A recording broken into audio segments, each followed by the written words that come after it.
오늘 말씀의 제목은 선택과 돌보심입니다. 하나님께서 선택하신 자들을 어떻게 지키시고 돌보시는지를 살펴보며 하나님께서 우리 가운데 주시는 은혜 누릴 수 있는 시간이 되기를 바랍니다. 자, 오늘 본문은 야곱이 에서를 피해서 하란으로 도망가는 것으로부터 시작됩니다. 지난주에 살펴본 팥죽 사건, 그 이후로 한 차례 또 야곱의 가정에는 파문이 일어나는데, 그것은 야곱과 어머니 리브가가 합세해서 에서의 축복권을 빼앗는 사건입니다. 이삭은 자기가 나이가 들고 기력이 세해지니까 에서를 비밀리에 불러서 이제 내가 언제 죽을지 모르니까 죽기 전에 너를 축복하겠다. 그러니까 내가 정말 네가 사냥해온 고기를 한번 먹고 죽고 싶다. 이렇게 얘기를 하면서 고기를 사냥해오라고 보내죠. 아마 살아생전에 정말 자신이 먹고 싶은 것을 실컷 먹고 죽자는 심산이 아닌지는 모르겠습니다. 그러나 이것은 이삭의 돌이킬 수 없는 실수였습니다. 첫 번째는 에서를 부른 이 나이가 130세였는데요. 정작 그 이삭이 하나님께 돌아간 나이는 180세였어요. 너무 성급했던 거죠. 그러나 무엇보다도 이삭의 이러한 처사는 하나님의 약속을 무시한 처사였습니다. 낱말은 새가 듣고 반말은 쥐가 듣는 말이 있다고 결국은 이를 엿듣게 되는 리브가가 있었죠. 그러면서 이 리브가가 그 말을 듣고는 리브가도 역시 마음이 조급해집니다. 아니, 하나님의 약속은 분명히 에서가 아닌 야곱인데 왜 우리 남편이 이렇게 어리석게도 에서에게 축복을 하려고 하는 걸까라는 그런 조바심이 났던 거죠. 그래서 결국은 야곱에게 에서가 나간 사이에 내가 맛있는 고기를 구워줄 테니까 그걸 가지고 가서 아버지에게 가서 축복을 받으라고 하는 그런 전대미문의 사기극이 일어납니다. 이것은 아마 당시 그 고대 중동의 헤드라인 뉴스에 나올 만한 깜이었습니다. 그런데 결국 에서에게 들통이 나고 말죠. 에서는 이것이 이미 엎질러진 물이라는 것을 알면서도 불구하고 자신이 어머니와 야곱에게 속은 것이 너무나 분해서 야곱에게 복수를 하고자 마음의 결심을 하죠. 그래서 결국 이 사건을 통해서 부모와 자식 간의 관계는 완전히 엉망진창이 되어버리고 야곱은 에서를 피해서 정말 한 번도 가보지 않은 저 멀리 있는 밧담 아람의 그 외삼촌의 집에까지 갈 수밖에 없는 신세가 되어버립니다. 어떻게 이런 일이 하나님을 믿노라 하는 가정 가운데서 일어날 수 있을까라는 생각이 들기도 하지만 실상은 이보다 더한 일들, 출생의 비밀, 학대, 심지어는 성폭력, 이런 일들이 믿는 가정에서도 수없이 일어납니다. 생각하면 생각할수록 부끄럽고 수치스럽고 숨기고만 싶은 일들이 믿는 가정에서도 일어날 수 있다라는 것입니다. 여러분, 우리가 아무리 하나님을 믿는다 할지라도 우리 안에는 연약함과 악함이 있습니다. 어떤 사람들은 교회에 와서 교인들을 보고 너무 실망해서 다시는 교회에 가지 않겠다고 그렇게 말들을 하지만 사실 교회는 완벽한 사람들이 모인 공동체가 아닙니다. 바리새파 사람들이 예수님께서 세리와 죄인들과 같이 먹고 마시는 것을 보면서 비난했을 때 예수님은 그들에게 이렇게 말씀하시죠. 건강한 사람에게는 의사가 필요 없고 병든 사람에게는 의사가 필요하다. 나는 의인을 부르러 온 것이 아니라 죄인을 불러 회개시키러 왔다. 이렇게 말씀하십니다. 예수님은 지금 죄인과 병든 사람을 동일시하고 계십니다. 즉 인간의 죄를 병든 것에 비유하시는 거죠. 그래서 병든 사람에게 필요한 것은 치유입니다. 예수님이 이 땅에 오신 것은 죄로 인해서 병든 자들을 고치시기 위함이라는 거죠. 구원은 예수님을 믿는 믿음으로 인해서 단번에 이루어지는 사건이지만 구원의 완성은 우리가 육신을 벗고 하나님 나라 갈 때까지 이루어지는 치유의 과정이라고 할 수 있습니다. 그렇기 때문에 구원받는 우리들은 아직 치료 중이라는 거예요. 우리 옆에 분 좀 바라보시면서, 치료 중인 여러분들 바라보시면서 좀 격려해 주시기 바랍니다. 정말 치료받느라고 고생 많으십니다. 예. 그렇지만 정말 완벽한 의사이신 예수님께서 우리를 온전케 하시고 정말 하나님께서 원하시는 새 사람으로 변화시켜 주실 것을 기대하시기 바랍니다. 자, 이처럼 이삭의 가정에 수치스러운 해프닝이 벌어지지만 하나님은 그 가운데서도 협력하여서 선을 이루어 주시는데 그것은 다름 아닌 이삭의 변화입니다. 오늘 읽은 28장 서두를 보면 이삭이 집 떠나는 야곱을 불러서 복을 빌어주는 장면이 나옵니다. 그리고 야곱에게 절대 가나안 여자하고는 결혼하지 말고 곧장 밧담 아람으로 가서 외삼촌 라반의 딸들 가운데서 아내를 맞이하라고 하면서 진심으로 축복을 하죠. 정말 이때의 그 야곱을 향한 이삭의 축복은 마음을 다한 진심 어린 축복이었습니다. 히브리서 11장 20절이 이를 증명해 주고 있는데요.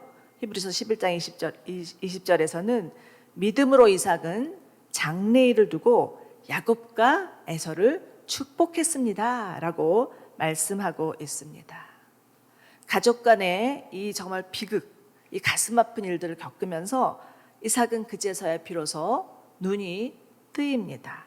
비로소 자신이 가지고 있었던 생각, 고정관념, 관습, 그런 전통, 또 애써 사랑하는 마음들이 정말 잘못됐구나 라는 것을 비로소 깨닫고 그 마음이 깨어지고 하나님의 약속에 대한 영적 이해가 생기는 거죠. 여러분, 때로는 우리가 겪는 고통이 정말 아픔이기는 하지만 그 고통을 통해서 우리의 생각, 우리의 고정관념들이 깨어질 수 있습니다. 고난은 우리의 자아를 깨트리는 도구가 된다는 것이죠. 그렇지만 이것은 무엇보다 하나님의 예정과 섭리 가운데 일어난 결과였습니다. 야곱은 결국 이삭의 축복을 받죠. 그리고 그 축복을 받고서 밧단 아람으로 떠나게 되는데 야곱이 살고 있던 부엘세바에서 앞으로 가야 될 그 하란까지의 거리는 무려 900km의 거리였습니다. 도보로 가면 한 달가량 걸리는 거리였습니다. 당신은 집을 떠나서 먼 곳으로 간다는 것은 매우 위험천만한 일이었습니다. 요즘처럼 보안도 안 되었던 거고요. 언제 어디서 정말 강도나 도적이 나타날지 모르는 그런 위험천만한 길이었습니다. 그리고 더군다나 지금 자신의 그런 야망, 자신의 욕심, 또 그 어머니의 그 생각까지 겹쳐져서 할 수 없이 자기가 원하지는 않았어요. 도망자 신세가 되어버린 이 상황이 얼마나 서럽고 얼마나 두렵고 얼마나 외로웠겠습니까? 아마도 야곱의 눈에서는 그 정말 후회의 눈물과 또 그리움의 눈물, 자책의 눈물로 얼룩져 있었을 것입니다. 그래서 이렇게 하다가 이제 며칠을 갔어요. 며칠을 가다 보니까 너무 지치는 거죠. 그래서 어느 날은 그냥 노상에서 돌을 하나 가져다가 잠을 잘 수밖에 없었는데 그때 야곱이 한 꿈을 꾸게 됩니다. 11절인데요. 11절에서 13절 전반부는 이렇게 기록합니다. 한 장소에 이르러 해가 지자 거기에서 밤을 지새게 됐습니다. 야곱은 거기에 있던 돌을 가져다가 머리를 베고 누워 잤는데 그가 꿈을 꾸고 보니 사닥다리 하나가 땅에 서 있는데 그 꼭대기가 하늘에 닿아 있었고 그곳에 하나님의 천사가 그 위를 오르락내리락거리고 있었고 그리고 여호와께서 그 위에서 말씀하셨습니다. 야곱이 꾼 꿈은 사닥다리 꿈이었어요. 그런데 이 사닥다리 꿈은 그냥 보통 사닥다리가 아니었죠. 하늘과 땅을 연결하고 있었고 그 위에 천사가 오르락내리락거리고 있었고 그 위에는 하나님이 계신 것입니다. 그런데 이 사닥다리, 여기 사닥다리를 좀 주목해 보시는데 이 사닥다리는 예전에 그 헬라어 그 성경 번역본 72경을 보면 계단이라고 번역되어 있습니다. 당시 계단은 하늘 계단이라고 해서 신에게 제사 드리는 장소를 말하는 거죠. 바벨탑에서 보면 그 하늘 끝까지 탑을 쌓자라고 하는 것이 신에게 제사 드리는 장소 계단을 말하는 것처럼 여기서도 마찬가지로 하나님께 제사 드리는 장소를 뜻하고 있습니다. 그런데 참으로 흥미로운 것은 예수님께서 요한복음 1장에서 이 사건에 대해서 언급하시면서 해석을 해주시는 장면이 나옵니다. 요한복음 1장 51절을 보면 무화과 나무에서 그 토라를 묵상하고 있던 나다나엘에게 이런 말씀을 하시죠. 내가 진실로 전실로 너희에게 말한다. 너희는 하늘이 열리고 하나님의 천사들이 인자 위에서 오르락내리락 하는 것을 보게 될 것입니다. 저는 사실 이 나다나엘에게 하신 그 말씀이 처음에 성경을 읽을 때는 이게 도대체 왜 느닷없이 말씀을 하셨지? 라고 생각을 했는데 이 야곱의 꿈과 예수님께서 하신 말씀을 연결해 보니 예수님께서 왜 나다나엘에게 그 말씀을 하셨는지가 이해가 갔어요. 자, 잘 보십시오. 12절에 사닥다리를 예수님은 지금 무엇이라고 하십니까? 인자라고 하는 거죠. 즉 무엇입니까? 자신이 하늘과 땅을 연결하는 사닥다리다라는 것을 얘기하는 겁니다. 당시 유대인 랍비들은 율법을 지켜야만 또 유대인이 되어야만 구원을 얻을 수 있다라고 생각하는 율법주의 구원론, 민족주의 구원론이 있었습니다. 그런데 예수님께서 지금 나다나엘에게 이 말씀을 하시면서 그것을 완전히 폐기하시는 거죠. 유대인이든 이방인이든 구원은 오직 예수 그리스도를 믿는 믿음으로 얻어진다라는 것을 알려주시는 것입니다. 예수님만이 오로지 하늘과 땅을 연결하는 브릿지, 사다리라는 것이죠. 예수님만이 구원에 이르는 길이라는 것을 알려주시는 것입니다.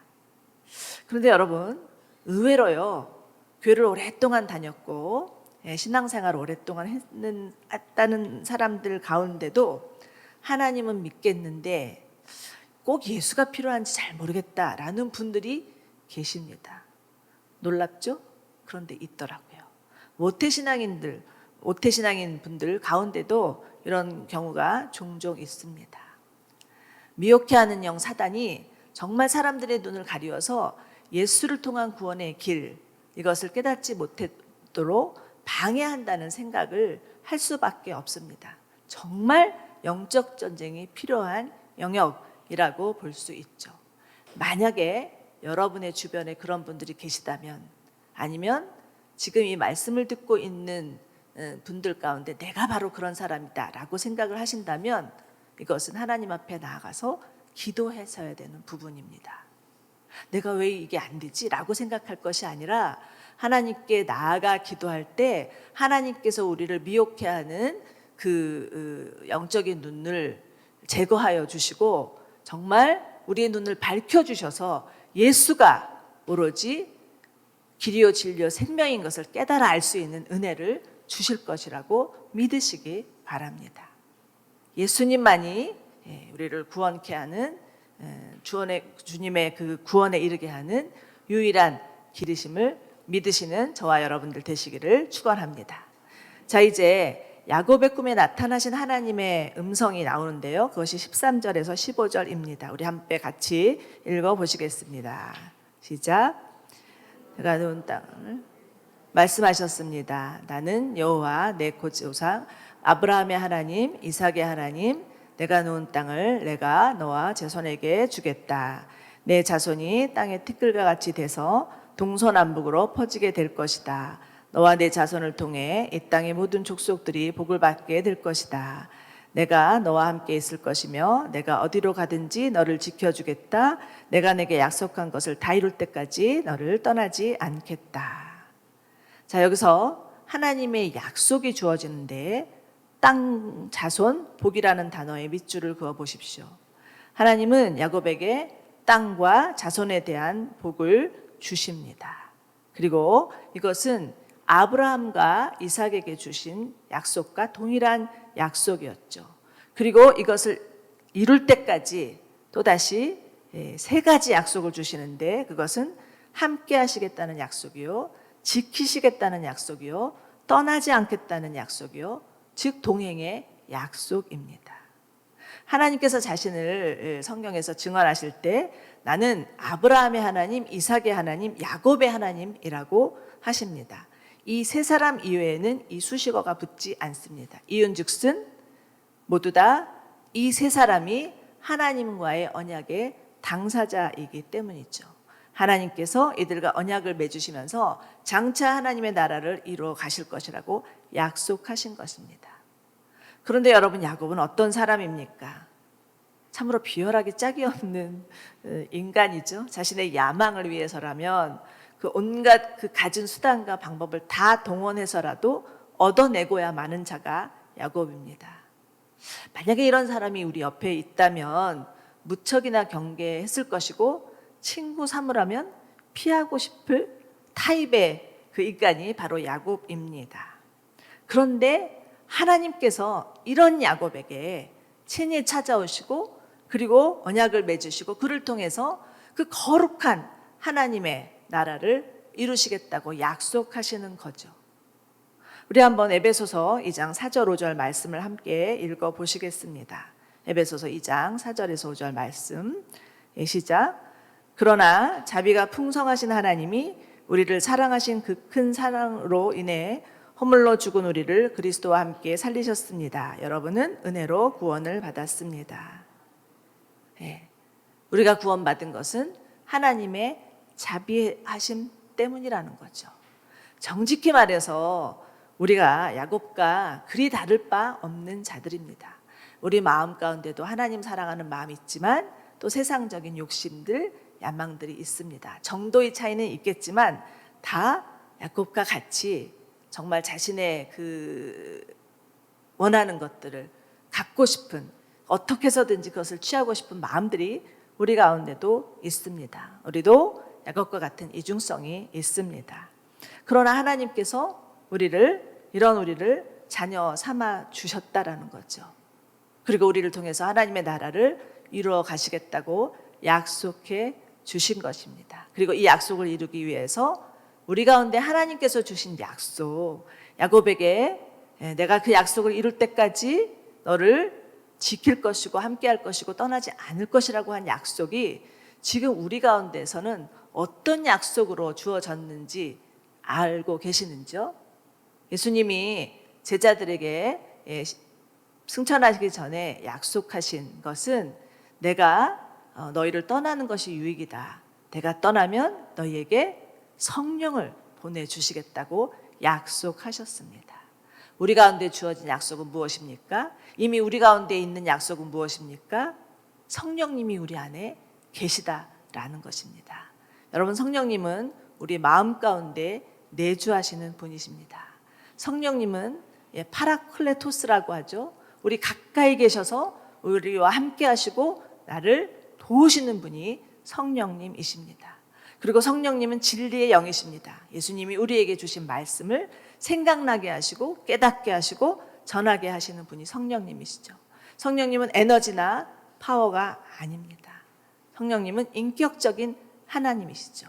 그래서 때로는 어머니와 같이, 때로는 상담가와 같이, 때로는 변호인과 같이 우리 곁에서 우리를 돌봐주시고 공감해 주시고 변호해 주시는 분이시라는 거예요. 우리도 야곱처럼 실수가 많고 우리도 야곱처럼 잘못하는 일이 많지만 그럼에도 불구하고 우리와 함께 하시는 분이 성령님이심을 믿으시기 바랍니다. 그렇기 때문에 우리 날마다의 삶 가운데 우리가 해야 될 것은 그 성령님을 초청하는 것이에요. 성령님 정말 제게 날마다 임하여 주십시오. 나와 함께 동행하여 주십시오라고 초청하는 것입니다. 네. 우리 지난주에 또 하영조 목사님 또 추모 10주기를 또 기념하면서 목사님 말씀을 들으니까 목사님께서 생전에 하셨던 말씀도 생각나고 또 목사님 사모님 이영기 사모님이 또 가끔 이렇게 세미나 하시면서 저에게 주셨던 말씀도 생각이 나더라고요. 이영기 사모님께서 어느 날은 세미나를 하시는데 그런 얘기를 하셨어요. 본인이 예수님을 믿고 성령님이 내 마음 가운데 오신 것을 아니까 정말 너무 감사해서 그 성령님을 초청하고 싶었다고. 그런데 가만 보니까 우리 집에는 그 당시 아마 사모님이 제일 먼저 예수님을 믿으시고 아무도 예수님을 믿지 않으셨던 것 같아요. 그래서 집에 있는 모든 창문이란 창문을 다 열고 성령님 들어오세요. 성령님 우리 집으로 초청합니다. 성령님이 우리 집에 오셔서 내주하여 주세요 라고 기도하셨다고 해요. 그리고 나서 정말 시간이 흘렀지만 결국은 모든 그 사모님의 가정이 다 예수 믿는 사람이 되었다라는 얘기를 해주셨던 것이 기억이 납니다. 예수님께서 우리에게 주신 약속은 성령을 주시겠다는 약속이고, 그 성령님은 지금 우리와 함께하여 주시고 우리와 동행하여 주심을 믿으시기 바랍니다. 여러분의 삶 가운데 아무리 어려움이 있어도, 정말 내가 혼자 헤쳐나갈 수 없는 수많은 그런 고난들이 있어도 성령님께서 때로는 정말 우리 엄마와 같이, 또 상담가와 같이, 조력자와 같이, 변호인처럼 우리를 보호하여 주시고 지켜주실 것을 믿으시기 바랍니다. 그러할 때 정말 마가의 다락방에 임했던 성령의 강력한 역사가 우리와 우리의 가정 가운데도, 우리 교회 가운데도 일어날 줄로 믿으시기 바랍니다. 자, 이제 야곱은 잠에서 깨어나서 이렇게 고백합니다. 아, 정말 이곳이 하나님이 계신 곳인데 내가 몰랐구나. 이 얼마나 두려운 일인가. 이곳이 바로 하나님의 집이며 이곳이 하늘의 문이구나 라고 고백합니다. 그리고는 그 다음날 머리에 베었던 돌을 가져다가 그 돌에 기둥을 붓고 귀에 기름을 부으면서 베델이라고 이곳을 부르죠. 베델이라 함은 하나님의 집이라는 뜻입니다. 원래 이곳은 루스라는 이름을 가진 아주 평범한 장소였어요. 그런데 이곳에 하나님의 이름을 부르고 예배하니 하나님이 임재하시는 특별한 장소가 되고 성소가 되었던 것이죠. 여러분, 하나님은 어디에나 계시지만 우리가 하나님의 이름을 부를 때 임재하시는 분이십니다. 그래서 정말 교회만이 하나님의 임재의 장소가 아니라는 거죠. 지금 코로나로 인해서 많은 어려움이 있지만, 그래서 집에서 예배드릴 수밖에 없는 상황이지만, 여러분이 집에서 예배할 때 하나님은 여러분 가운데 임재하신 분이심을 믿으시기 바랍니다. 바로 그것이 예배의 장소요, 그것이 바로 하나님을 만나는 장소임을 꼭 기억하시기 바랍니다. 저는 올해는 뭐 어쩔 수 없고 작년에도 어쩔 수 없이 아울리치를 못 갔지만, 매년 해마다 아울리치를 가면서 정말 복음이 한 번도 들어가지 못한 지역에 가서 아울리치를 할 때 도착하자마자 하는 일이 예배입니다. 한 번도 정말 하나님을 부르지 않은 그 땅 가운데 가서 하나님의 이름을 부를 때 그곳에 하나님이 임재하시려는 것을 믿는 거죠. 그리고 그 임재하신 하나님께서 역사하셔서 그 땅 가운데 정말 하나님을 예배하는 예배자들을 찾아내실 것이라고 믿는 거죠. 우리가 정말 하나님의 이름을 부를 때 주님은 임재하시고 그 임재하신 하나님께서 하나님의 원대로 뜻대로 역사하실 것을 믿는 저희 모두 되기를 바랍니다. 이 베델에서의 사건은 정말 그 야곱의 인생 가운데 터닝 포인트가 되는 사건이었습니다. 그는 하나님을 믿는 가정에서 자란 믿음의 자녀였습니다. 늘 하나님께서 그 가정 가운데 어떤 일을 행하셨는지 귀에 닳도록 들었을 것이고요. 정말 하나님이 얼마나 이 가정에게 찾아오셔서 할아버지 아브라함에게 또 아버지 이삭에게 하셨던 행사가 대단한지를 들었습니다. 그렇지만 아직까지 개인적인 하나님과의 체험은 없었던 것 같아요. 그런데 이 베델에서의 체험이야말로 하나님과의 개인적이고도 인격적인 체험이었습니다. 여러분, 사람은 언제 변합니까? 귀로만 듣던 하나님을 실제로 만날 때, 하나님과의 개인적인 인격적인 만남이 있을 때, 그리고 그 하나님의 사랑과 자비를 경험할 때입니다. 지금 야곱은 정말 자신의 있는 야망을 이루기 위해서 온갖 모략과 속임수로 살다가 만신창이가 돼서 있던 자였습니다. 그런데 그런 야곱에게 주님이 친히 찾아오셔서 이 아브라함과 이삭에게 주셨던 약속을 하시고 동행해 주시겠다고 하시는 그런 하나님이신 거죠. 정말 그 형 에서만을 편애했던 아버지, 자신의 육신의 아버지와는 달랐습니다. 어쩌면 야곱이 이처럼 악착하지 어떻게 해서든 그 장자권과 축복권을 빼앗으려고 했던 마음 중에 하나는 그 아버지 이삭으로부터 사랑받고 싶은 마음이 있었기 때문에 그것이 동기가 되었을 수도 있습니다. 그렇지만 아무리 애를 써도 아버지의 마음은 형에게만 있는 것입니다. 그런데 하나님 아버지는 달랐습니다. 하나님은 아무리 자신이 잘못해도 끝까지 품어주시고 끝까지 용서해 주시는 진정한 아버지셨다라는 것입니다. 시편 27절 10절에 보면 다윗이 이런 고백을 합니다. 내 부모가 나를 버릴지라도 여호와는 나를 받아주실 것입니다. 여러분, 참으로 안타깝게도 우리 육신의 아버지와의 관계가 좋은 분들은 그리 많지 않는 것 같습니다. 만약에 아버지의 관계가 나는 정말 좋았다라고 생각하시는 분이 계시면 정말 감사하셔야 합니다.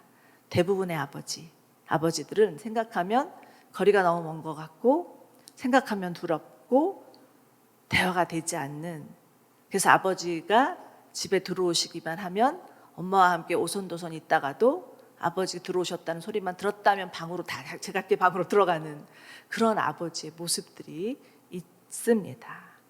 정말 아버지이기 때문에 잘해드리고 싶은데 그것이 잘 되지 않아서 괴로운 자녀들이 너무나 많이 있다라는 것입니다.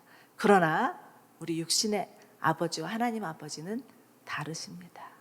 하나님 아버지는 은혜로우시고 자비로우시고 노하기를 더디하시고 우리 가운데 인자가 풍부하신 분이 바로 하나님 아버지시라는 것입니다. 그리고 이 하나님 아버지가 바로 나의 하나님이십니다. 하나님 아버지만이 진정한 아버지임을 믿을 때 어쩌면 우리의 육신의 아버지도 용납하고 용서하고 사랑할 수 있으리라고 믿습니다. 자, 이제 야곱은 이렇게 만나주신 하나님이 너무 감사해서 자신의 그 입술 가운데서 저절로 터져나오는 고백이 있는데 그것이 20절과 22절입니다. 야곱은 이렇게 얘기하죠. 하나님께서 만약 저와 함께 하셔서 제가 가는 이 여정을 지켜주시고 제게 먹을 것과 입을 것을 주시며 아버지 집으로 무사히 돌아가게 하신다면 하나님께서 제 하나님이 되실 것이고 제가 기둥으로 세운 이 돌들은 하나님의 집이 될 것이고 하나님께 제게 주신 모든 것의 10분의 1을 하나님께 드리겠습니다 라고 서원을 하죠. 사실 이것은 그냥 하나님을 만났기 때문에 뭐 정말 작심하고 결심하고 계획한 그런 고백이 아니라요, 진정으로 그 마음 가운데서 우러나오는 터져나오는 고백이었던 것 같습니다. 야곱은 사실 이제까지 자신의 인생의 주인을 자신이라고 생각했습니다. 하나님은 그저 자신의 소원을 들어주시는 분 정도라고 생각했었으나 비로소 이 베델의 사건을 통해서 그리고 하나님께서 주시는 약속의 말씀과 자신을 지키시겠다는 그 동행의 그 말씀을 통해서 내 인생의 주인은 하나님이시구나. 정말 하나님께서 내 인생을 책임져 주시겠구나라는 것을 깨닫게 되죠. 그런데 이렇게 고백할 수 있는 사람의 삶은 달라질 수밖에 없습니다. 자, 20절을 보십시오. 20절을 보시면 여정이라는 단어가 나옵니다. 여정은 도망자가 사용할 수 있는 단어가 아닙니다. 이제 야곱의 생은 도망자의 삶에서 순례자의 삶으로 변화됩니다. 도망자는 자신이 어디로 가야 할지 알지 못해서 정처 없이 방황하는 자이지만 순례자는 자신이 가야 할 길이 분명한 자입니다. 영원한 하나님 나라를 향해서 순례의 여정을 떠나는 자라는 거지. 비록 그 순례의 여정 가운데 정말 예측할 수 없는 어려운 일들이 있을 수 있습니다. 그러나 하나님께서 자신과 함께 하시고 어느 순간에도 하나님께서 자신을 지키시고 돌보신다는 것을 믿을 때 그 믿음으로 담대히 걸어갈 수 있는 것이 순례의 여정이라는 것입니다. 저는 오늘 말씀을 묵상하다가 시편 121편 말씀이 생각이 났습니다. 여러분, 시편 121편 너무나 잘 알고 계시죠? 그 말씀은 정말 야곱에게 주셨던 이 약속의 말씀이 무엇인지를 구체적으로 알려주시는 말씀이라고 생각합니다. 제가 천천히 읽어드릴 테니까 한번 이 시편의 말씀을 음미해 보시기 바랍니다. 여러분 가운데 주시는 하나님의 말씀이라고 생각하시면서 하나님이 여러분에게 지금 무슨 음성을 들려주시는지를 들으시기 바랍니다. 내가 산을 향하여서 눈을 들리라. 나의 도움이 어디서 올까? 나의 도움은 천지를 지으신 여호와에게서로다. 여호와께서 너를 실족하지 아니하게 하시며 너를 지키신 이가 졸지 아니하시리로다. 이스라엘을 지키시는 이는 졸지도 아니하시고 주무시지도 아니하시리로다. 여호와는 너를 지키시는 이시라. 여호와께서 내 오른쪽에서 내 그늘이 되시나니 낮의 해가 너를 상하게 하지 아니하며 밤의 달도 너를 해치지 아니하리로다. 여호와께서 너를 지켜 모든 환난을 면하게 하시고 또 내 영혼을 지키시리로다. 여호와께서 너의 출입을 지금부터 영원까지 지키시리로다. 아멘. 여러분, 하나님께서 택하신 자를 끝까지 돌보시고 책임지시는 하나님이십니다. 그분이 바로 나의 하나님이시라는 것입니다. 그분이 바로 나의 아버지이십니다. 우리 그 하나님 아버지를 신뢰하며 믿음으로 순례의 여정을 걸어가는 저희 모두 되기를 축원합니다.